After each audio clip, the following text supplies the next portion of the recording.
nuestra sesión de probabilidad estadística con el último capítulo del análisis de datos en probabilidad o en estadística descriptiva.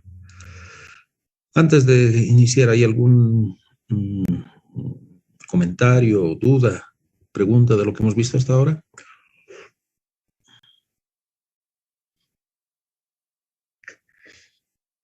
Bien, en la anterior clase entonces hemos visto todo lo que se refería a los temas de la distribución de los datos, su presentación como información y la misma que podía ser de manera tabular o de manera gráfica.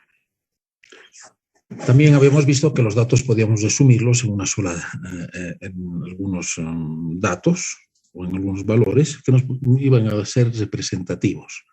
Y dependiendo de la forma en la cual estaban distribuidos los datos, íbamos a elegir uno de esos valores, denominados medidas de tendencia central.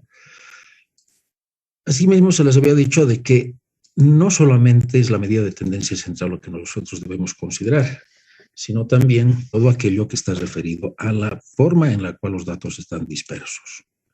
Es decir, vamos a tener medidas de tendencia central que nos van a poder representar cómo los datos están distribuidos alrededor de esa medida o ese valor, pero adicionalmente nosotros tenemos que considerar el grado de dispersión que se tiene de esos datos.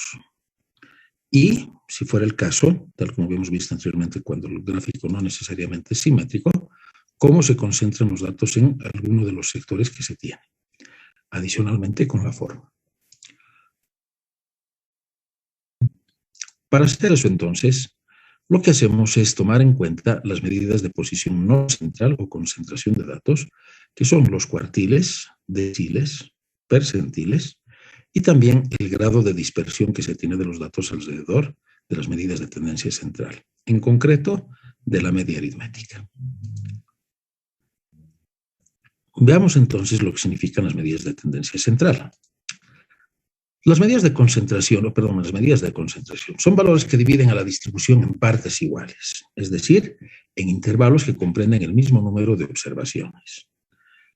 Y lo que más se utiliza vienen a ser los cuartiles, que es el 25%, los deciles y los percentiles, deciles de 10% y percentil del 1%. Entonces, lo que queremos ver es cuántos datos o de qué manera los datos se concentran en estos intervalos que hemos definido en la división de la distribución de los valores, para ver cuál es el grado de concentración que se tiene. Es muy diferente de la moda, ¿sí? La moda es el valor que tiene la mayor frecuencia. Acá lo que quisiéramos ver es cuántos datos se concentran. Entonces, si partimos de los deciles, dividimos en 9 regiones. La última va a ser la décima, ¿no es verdad? Y lo mismo con los percentiles. Los cuartiles van a ser 3 valores que dividen a la distribución en 4 partes iguales, cada una de ellas conteniendo el 25% de los datos.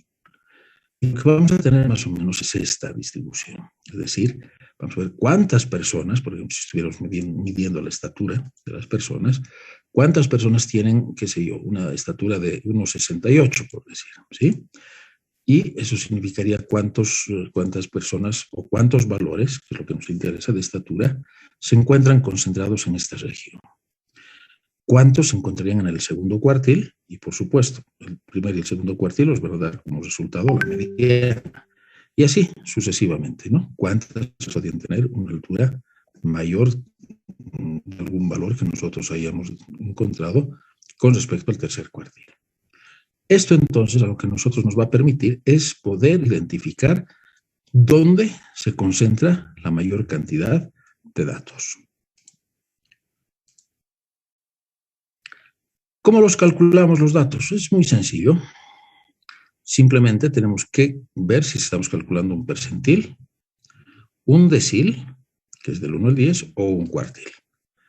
Y si es que los datos no están agrupados, como es el caso que se presenta en este ejemplo, lo primero que tenemos que hacer, como siempre, es ordenarlo de manera ascendente generalmente. Y luego realizamos el cálculo. Por ejemplo, para el percentil 85, pues 85 sobre 100 multiplicado por la cantidad de datos que tenemos, y que nos va a dar la posición 10-20.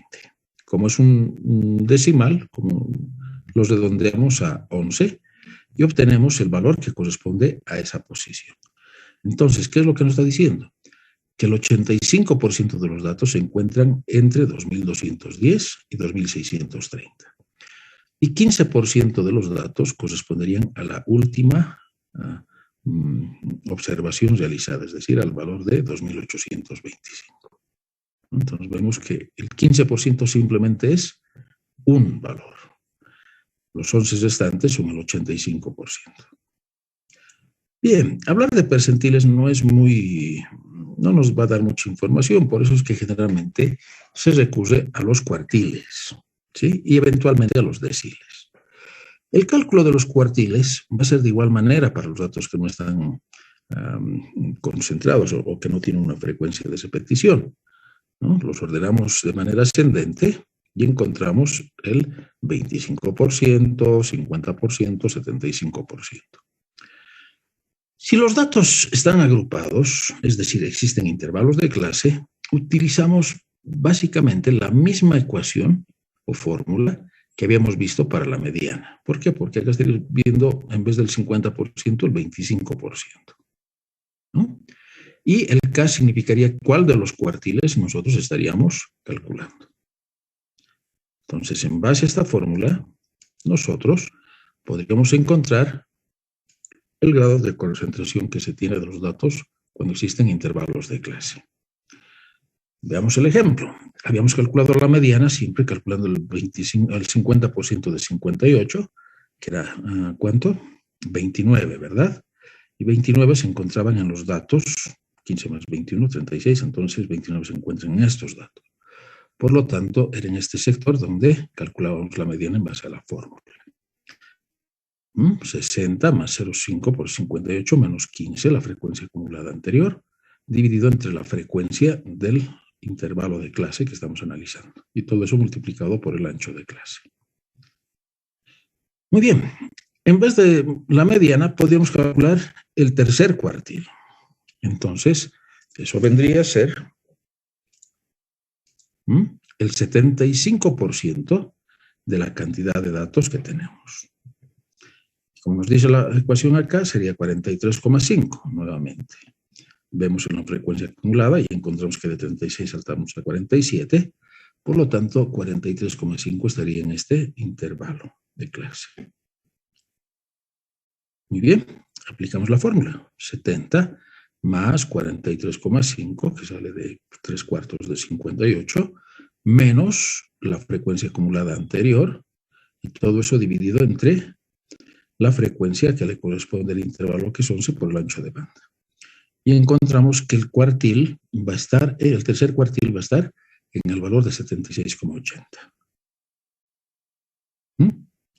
No hay nada difícil en este análisis, o mejor dicho, en la obtención de los valores. Sí, en el análisis, porque acá tendríamos que ver cómo los datos se están concentrando, que eso generalmente es más fácil de verlo gráficamente.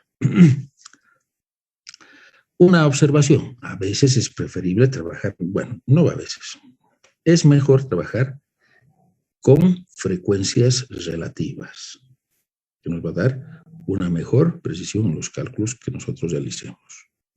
Sobre todo cuando los intervalos de clase no sean similares en todos los intervalos.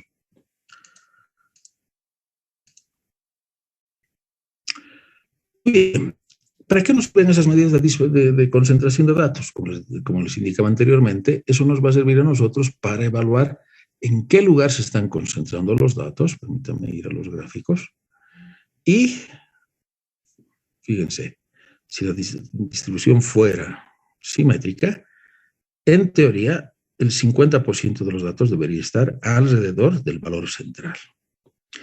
Pero, si no es simétrica, también la información de la concentración de datos nos va a decir, fíjense, en qué cuartil o decil tendríamos la mayor cantidad de observaciones.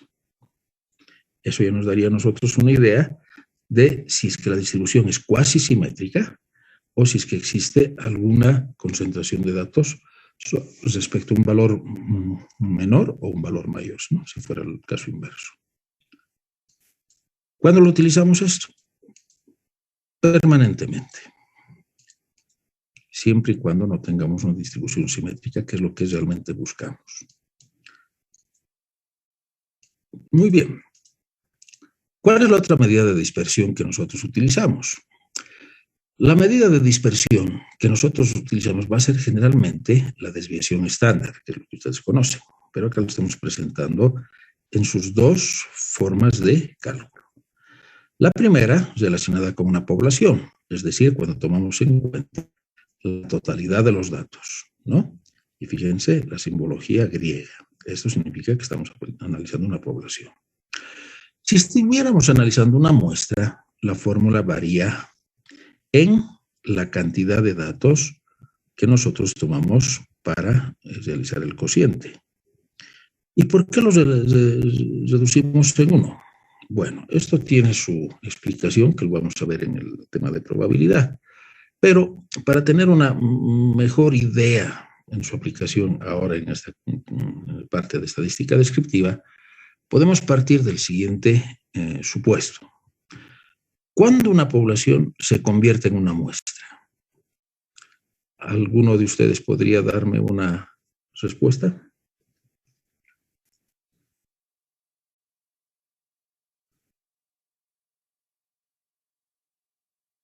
Cuando se toma una parte pequeña de la población. Muy bien, cuando se toma una parte pequeña, porque generalmente es un subconjunto, ¿no es verdad?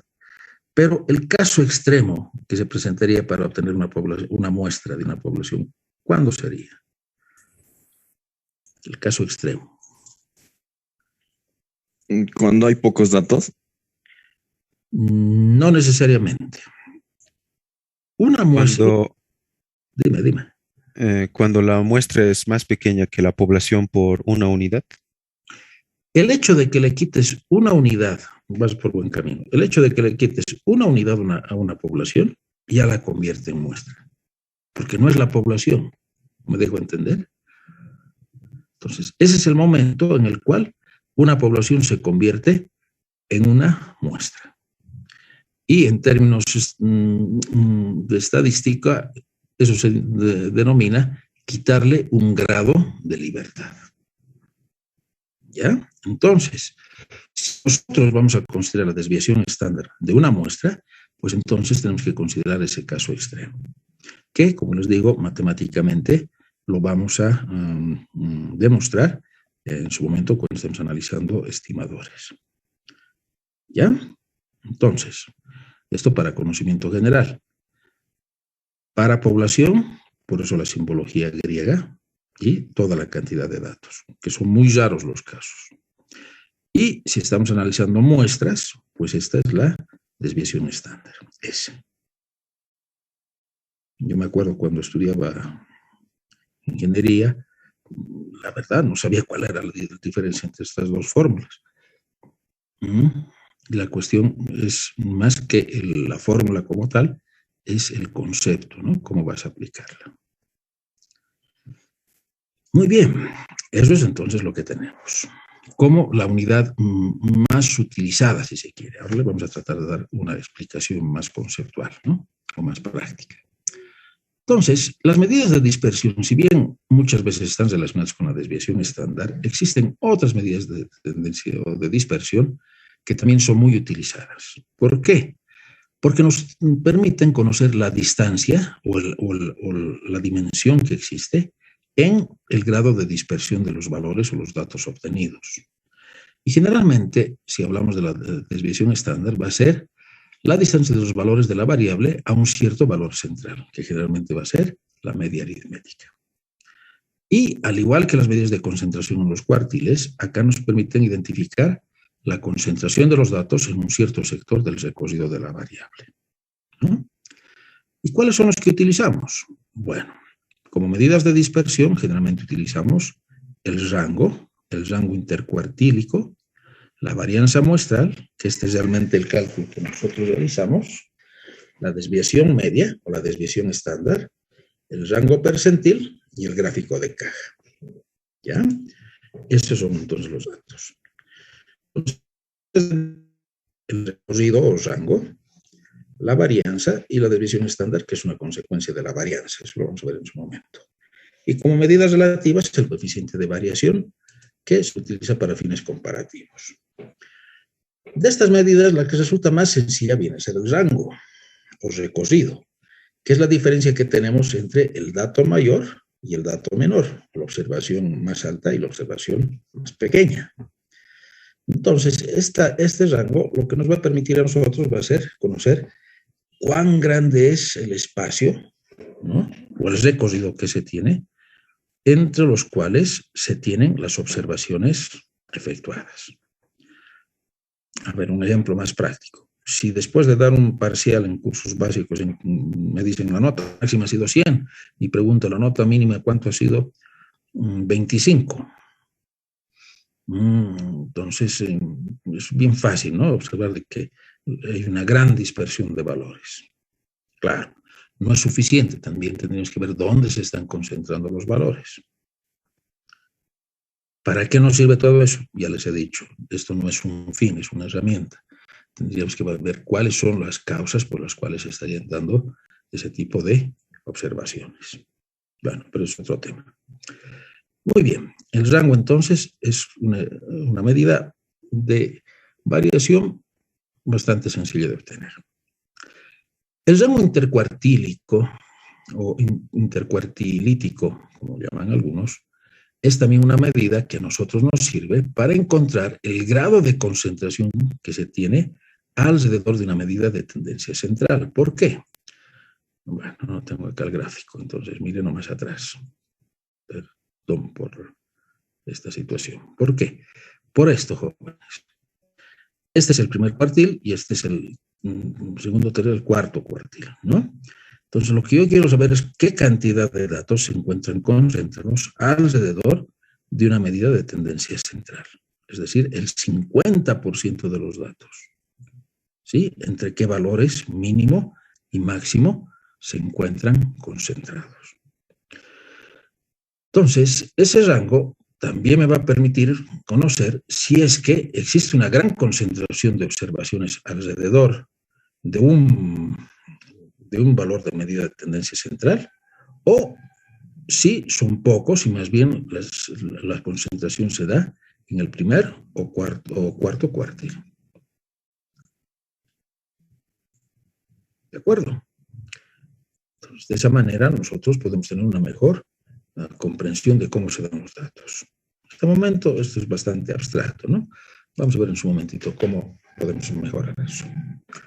Obviamente, la medida estrella de dispersión que vamos a utilizar va a ser la varianza, que es una medida de dispersión relativa a la media aritmética. Ajá. Entonces acá tomamos como valor representativo al centro de masa, ¿no?, de los datos, y vemos cómo los datos se encuentran dispersos con respecto a ese valor. Pero no es la desviación estándar, no, en realidad es la varianza, tal como vamos a ver en un momento. Entonces, esta varianza nos va a permitir conocer cuán cerca o cuán lejos están los diferentes valores respecto al centro de masa o media aritmética, ¿sí? Y mientras más pequeña sea la varianza, los datos van a estar más concentrados alrededor del valor central. Y si es más alta, pues por supuesto que va a haber mayor dispersión. ¿Cómo varianza? Ahora sí viene la explicación. La varianza va a ser la diferencia que tenemos de cada una de las observaciones respecto del promedio o la media aritmética, ya sea una población o sea una muestra, ¿no? Ahora bien, como este es un centro de masa, y si nosotros hiciéramos la sumatoria de todas estas diferencias, ¿cuál sería el valor final, jóvenes? 0. 0. ¿Por qué? Porque los valores se van de una u otra manera anulando, ¿no es verdad? El valor máximo positivo se va a ir con el valor máximo negativo, ¿no?, de la diferencia, y eso nos da como resultado 0. Entonces, no nos serviría de nada hacer esa sumatoria. Entonces, con el propósito de evitar llegar a 0, elevamos al cuadrado. Y ahora sí, tenemos una suma de valores absolutos. ¿No es verdad? Estas serían entonces las ecuaciones para el caso de datos no agrupados y para datos agrupados del valor representativo menos μ Todo eso elevado al cuadrado por la frecuencia. Nada más. Bien, entonces la varianza realmente es el cálculo que nosotros hacemos. ¿Y por qué es este cálculo? Porque son fundamentados en el análisis lineal. Ahora, cuando hemos elevado al cuadrado, ha dejado de ser lineal, ¿no? Y estamos entrando en otro espacio de análisis. Y lo que nosotros tendríamos que ver es cuán grande es el valor de la varianza, es decir, cuán grande es la sumatoria de estas diferencias elevadas al cuadrado dividido entre la cantidad de datos observados o cantidad de datos obtenidos menos 1, si es una muestra. Entonces, la varianza viene a ser el verdadero cálculo del grado de dispersión que se tiene. Pero, como está elevado al cuadrado, no tiene una interpretación física, porque hasta las unidades serían elevadas al cuadrado. Entonces, para darle una interpretación, lo que se hace es obtener la desviación estándar, ¿sí? Que es la raíz cuadrada. Y esta desviación estándar va a ser para nosotros mucho más fácil de entender, puesto que nos va a decir en qué grado los datos se encuentran distribuidos alrededor de la medida de tendencia central, conocida como media aritmética. Y claro, pueden existir muestras o poblaciones que compartan la misma media, pero con diferente grado de dispersión. Entonces, desde un punto de vista académico y también ingenieril, a nosotros lo que nos va a interesar, y es lo que buscamos, es que los datos tengan el menor grado de dispersión, es decir, que sea esta curva, ¿no? Con datos muy cercanos al valor promedio. Cuando existe una gran dispersión, prácticamente nuestros sistemas no estarían cumpliendo con lo que nosotros buscamos. ¿Y qué es lo que buscamos? Bueno, en ingeniería, cualquiera sea la especialidad que se busque, tenemos un valor estándar. Tensiones, intensidades de corrientes, resistencias, fuerzas, presiones, etcétera, ¿no? Que son los valores de funcionamiento que salen de nuestros cálculos de diseño, posiblemente, o de necesidades. Pero la vida real no nos da valores exactos. Siempre existe variabilidad. Hay una variabilidad natural y una variabilidad inducida, ¿no? Por ejemplo, yo puedo haber dormido mal anoche y esa es una variabilidad natural. O sea, nada puedo hacer al respecto. Pero si sobre eso tengo una discusión, esa ya es una variabilidad inducida. O sea, la variabilidad está en todas las actividades humanas. Muy bien, ¿qué es lo que nosotros buscamos? Que la variabilidad inducida sea nula o mínima y que la variabilidad natural que se da en un sistema, pues también tenga el mínimo de interferencia. Ejemplo, ¿cómo lo hacemos? Para tener una gran conductancia de energía eléctrica, ¿qué materiales utilizamos, jóvenes?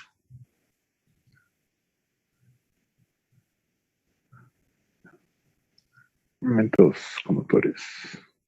Cobre, ¿verdad? El cobre. Y mejor que el cobre, ¿cuál es el otro metal? Oro. La plata. La plata, y el mejor de todos es el oro. Ustedes bien saben que hay muchos circuitos en nuestras computadoras que tienen oro. Claro, sería bueno tener 1 kilogramo, ¿no? Pero no. Sin embargo, los están haciendo en otros países. Ya me estoy cambiando de tema, pero lo pongo como referencia. Se está rescatando oro de todas las computadoras obsoletas. Muy bien, entonces justamente es eso, la variación natural. El cobre es un buen conductor, pero no el mejor. Entonces, si yo quiero que mis sistemas rindan de una manera eficiente, pues yo utilizar el oro. No será en grandes cantidades, pero sí va a servir como un buen conductor, con una mínima variabilidad. Y para que esa variabilidad no esté inducida por el calentamiento que tienen nuestros sistemas, ¿qué es lo que utilizamos? Medidas. Refrigeración, es verdad que son los ventiladores que funcionan. Entonces, esa es la variación inducida. el calor que se genera, que hace que se ralentice el rendimiento de un PC. Bueno, acabo de darles un ejemplo de la forma en la cual se da variabilidad inducida y variabilidad natural. Entonces, lo que nosotros queremos es que estos valores sean con una mínima variación con respecto a un valor estándar de diseño. Aquí está centrado el cero, vamos a ver por qué, pero esa es la razón. ¿De acuerdo? Entonces, eso es lo que buscamos. Ahora, si se presentara el caso de que los valores, vamos a suponer que es la misma curva, ¿ya? Están muy sesgados, muy concentrados hacia la izquierda, cuando es nuestro valor, ¿no? Vamos a suponer que esta no es una curva simétrica, entonces significa que algo anda mal en la construcción de nuestro prototipo, de nuestro elemento. ¿Por qué? Porque esos valores deberían estar alrededor de esto. Entonces, ahí es donde tenemos que hacer otro tipo de análisis, ¿no? Mejorar nuestro diseño. Pero lo que nos está dando la pauta de ello justamente viene a ser el análisis estadístico. Muy bien, volviendo entonces al tema. Lo que nosotros buscamos es una mínima variabilidad respecto a un valor central. Y eso es lo que encontramos con la desviación estándar. ¿Cuál es el otro elemento que utilizamos para el análisis? Pues viene a ser el coeficiente de variación.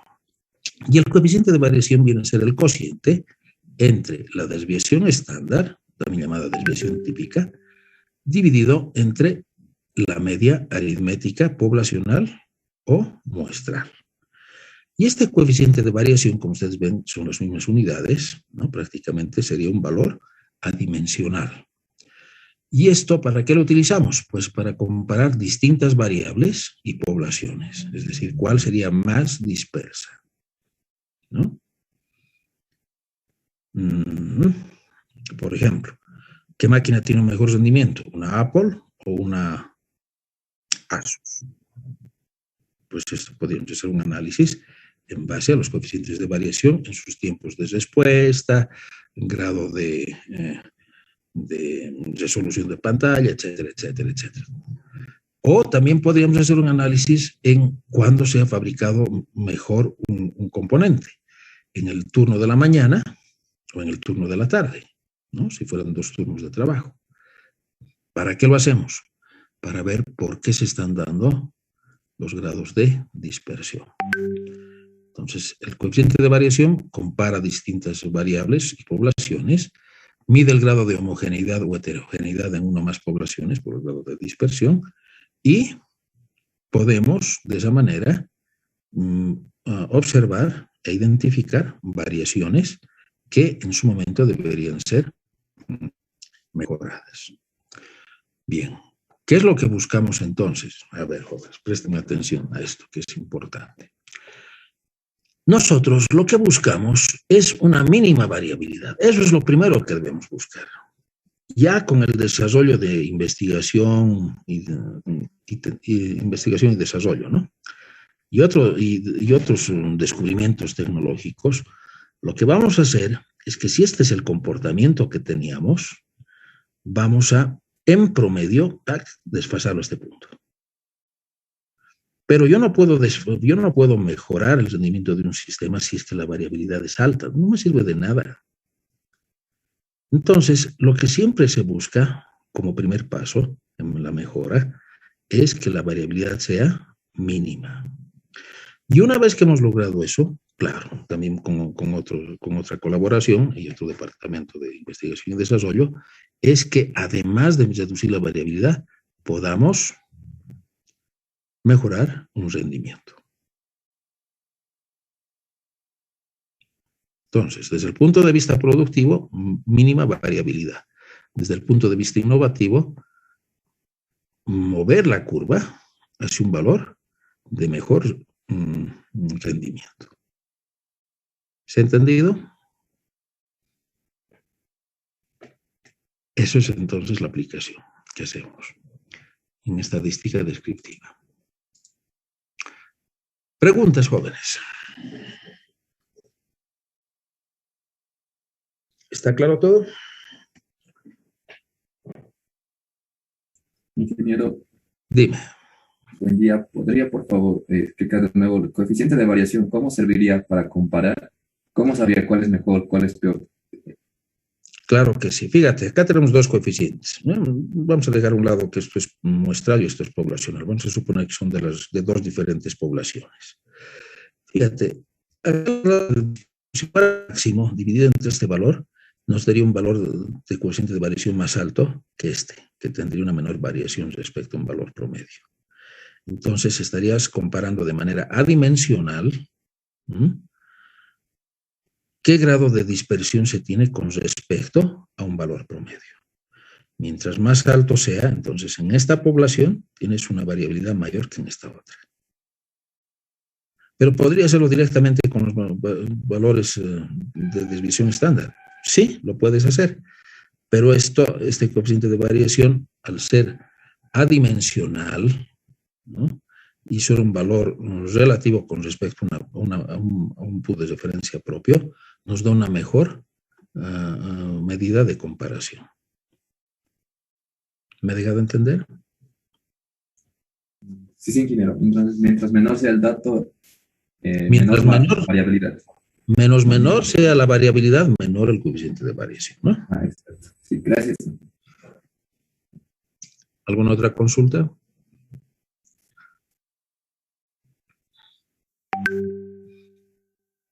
Muy bien. Bueno, yo sé que ustedes conocen todos estas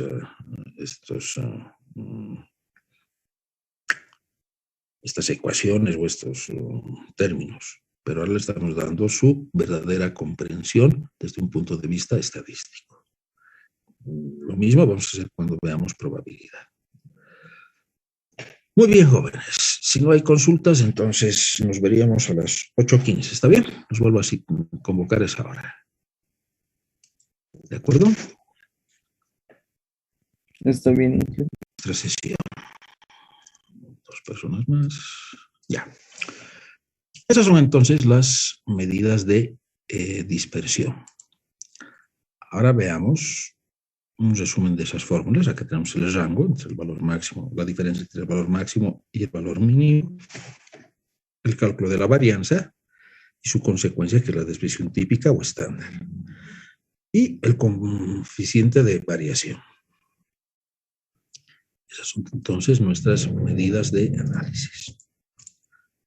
Ahora bien, las medidas de posición que teníamos con lo que significaban la concentración de datos en los cuartiles, nosotros también lo podemos ver desde un punto de vista de la asimetría que podrían tener las distribuciones, ¿sí? No necesariamente alrededor de un punto o alrededor de un valor central, sino que podrían darse una concentración de datos elevados o de magnitud elevada o de magnitud mínima.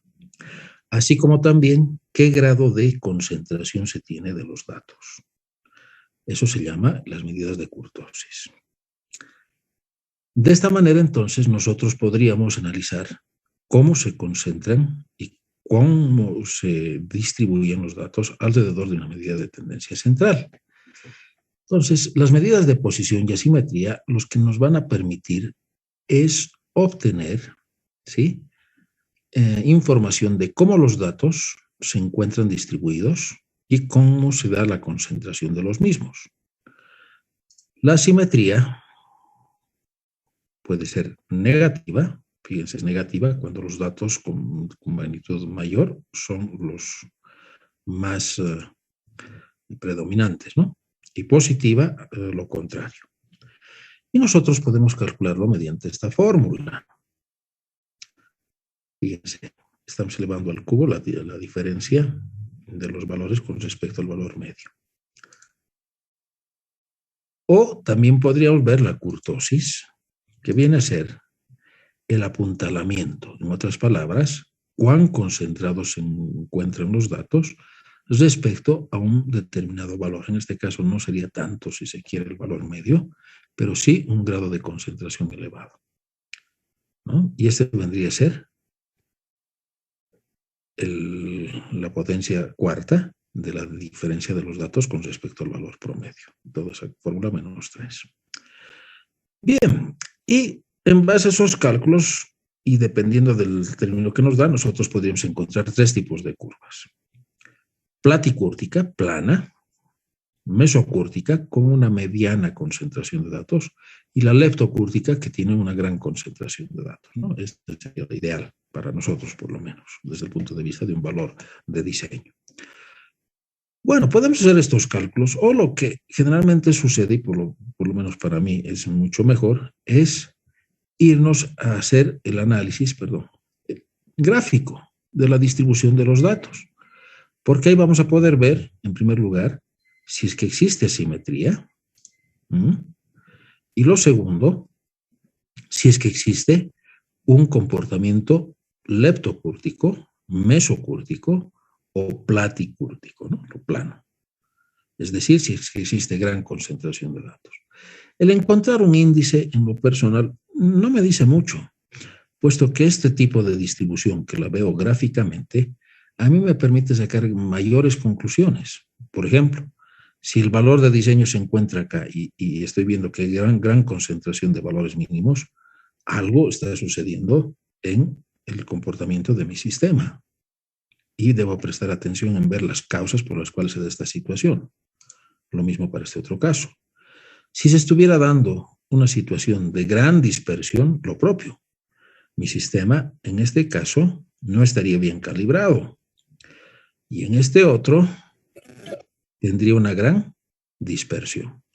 ¿Qué es lo que debería yo ajustar para lograr que la dispersión sea mínima y exista gran concentración de datos alrededor de un valor de comportamiento promedio, que es el que busco, de comportamiento de diseño?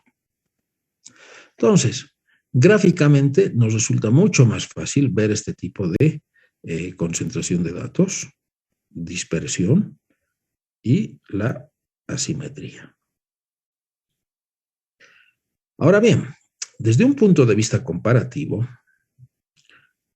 hay veces que va a empezar a hacer un análisis de los cuartiles. Estoy volviendo al primer tema que habíamos visto.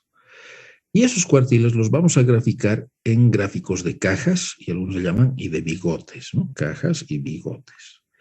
Entonces, este diagrama lo que nos va a permitir ver es cuál es el valor mínimo y cuán alejado se encuentra de la posición del cuartil 1. ¿Dónde se encuentra el cuartil 2, que es lo mismo que la mediana, el 50% de los datos? ¿En qué punto se encuentra el cuartil 3? ¿Y cuán extremo es el valor máximo que tengo? Y estos generalmente van a ser valores estáticos, ¿no? ¿Por qué? Porque la gran concentración de datos los tengo acá. Entonces, mediante este diagrama, puedo ver cómo se comporta mi sistema. Pero ya habíamos visto que es preferible hacer un diagrama respecto de una medida de tendencia central, si estoy analizando un solo sistema o una sola población. ¿Para qué me sirve este diagrama de gráfico, de cajas? Para hacer una comparación entre tres sistemas, tres diseños, o si se quiere, tres muestras de una misma población y ver si los comportamientos son similares. Y claro, ver también en qué grado se da la dispersión de los datos. Entonces, de estos tres diagramas, jóvenes, ¿cuál es el que a ustedes les resultaría más convincente desde un punto de vista aplicativo ingenieril? ¿Este que tiene un mayor valor, un valor medio, o esta tercera caja, que es similar al segundo? No digo igual, sino similar. ¿Cuál de los tres les resultaría más conveniente? La 3, Inge, ¿Por qué? porque tiene los datos más agrupados. Exacto. No tendré un valor tan elevado en su rendimiento, pero puedo tener la confianza, no digo la seguridad, sino la confianza de que en términos generales este sistema va a tener una menor dispersión. Claro, lo que a mí me gustaría es que el sistema funcione con el mejor rendimiento. Pero en este sistema, si bien tengo un mejor rendimiento, también tengo la posibilidad de que se baje a 90, a pesar de que los datos estarían concentrados alrededor, qué sé yo, de 105. Entonces no es un sistema muy confiable. Este sí. Ahora, ojo, esto no significa que, bueno, este es el sistema más confiable y se acabó. No. Acá viene lo que ustedes han debido explicar, o perdón, escuchar, que es la mejora continua, ¿no? Está bien. Ahora trataremos de reducir un poco la variabilidad y veamos qué otros componentes, qué otra forma de trabajar, etcétera, etcétera, podemos hacer para que el sistema con menor variabilidad pueda tener una mejor eficiencia, si es que estamos hablando de tener un mayor valor, ¿no? Entonces, nuevamente, acá estamos haciendo la comparación y este sistema es el que tiene en valor de mediana o de promedio, estaría por acá, tendría en promedio un mejor rendimiento. Está bien, pero su variabilidad es muy alta. Entonces, este sería un sistema más confiable. Ojo, el hecho de que yo elija el sistema no significa que voy a tener este comportamiento. Puede que en algún momento se comporte acá, o puede que se comporte de esta manera. Porque son los posibles resultados que se tienen. Lo propio con este sistema. Pero, si es que estoy apostando, porque eso es lo que generalmente se hace, aunque no me crean, no será consciente, pero inconscientemente sí, opto por un sistema en el cual tenga una mayor confiabilidad de conocer un rendimiento preciso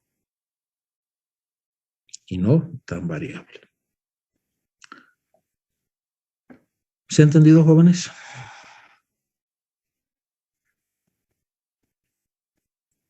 Sí, Inge. Bien, ahora para remarcar, ¿por qué digo que es una apuesta? Por una razón sencilla.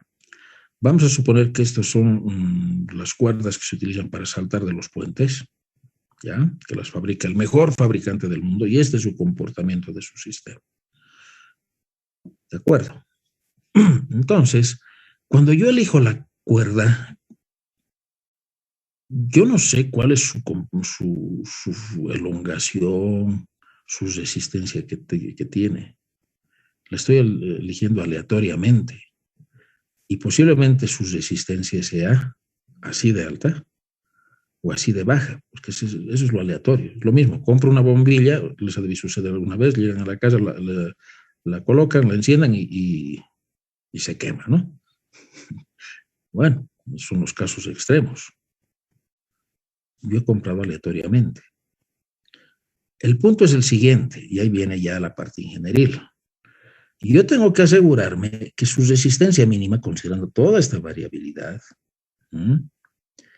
nunca sea menor a algún valor límite de seguridad que yo plantee. Bueno, he hablado de cuerdas, he hablado de focos. Lo mismo sucede con los sistemas electrónicos, ¿no? Tengo que asegurarme de que esta variabilidad nunca sobrepase un valor mínimo o un valor máximo que ponga en peligro a todo el sistema. ¿De acuerdo?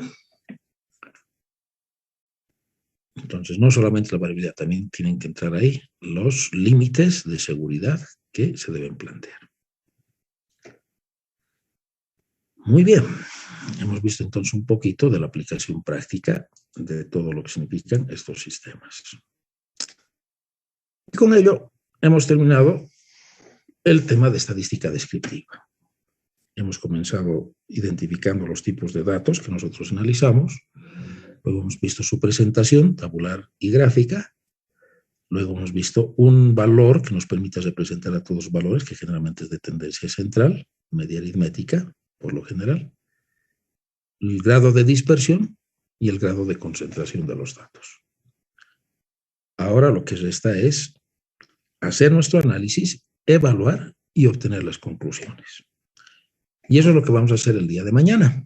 ¿no? Les voy a subir o colgar en la plataforma de Google una hoja electrónica con algunos datos para que podamos hacer nuestras prácticas y ver cómo, utilizando paquetes computacionales, podemos acelerar lo que significa el ordenamiento y presentación de los datos y también obtener los valores de tendencia central y de dispersión. Y sobre ello, hacer nuestras evaluaciones y conclusiones. Preguntas, jóvenes.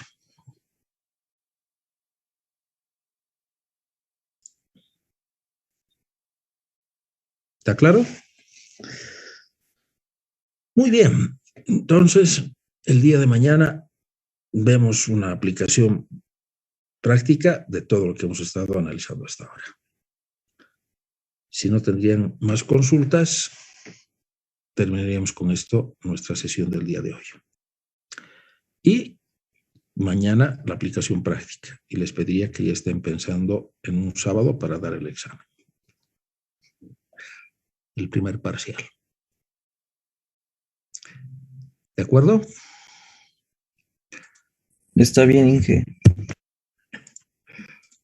No lo has dicho muy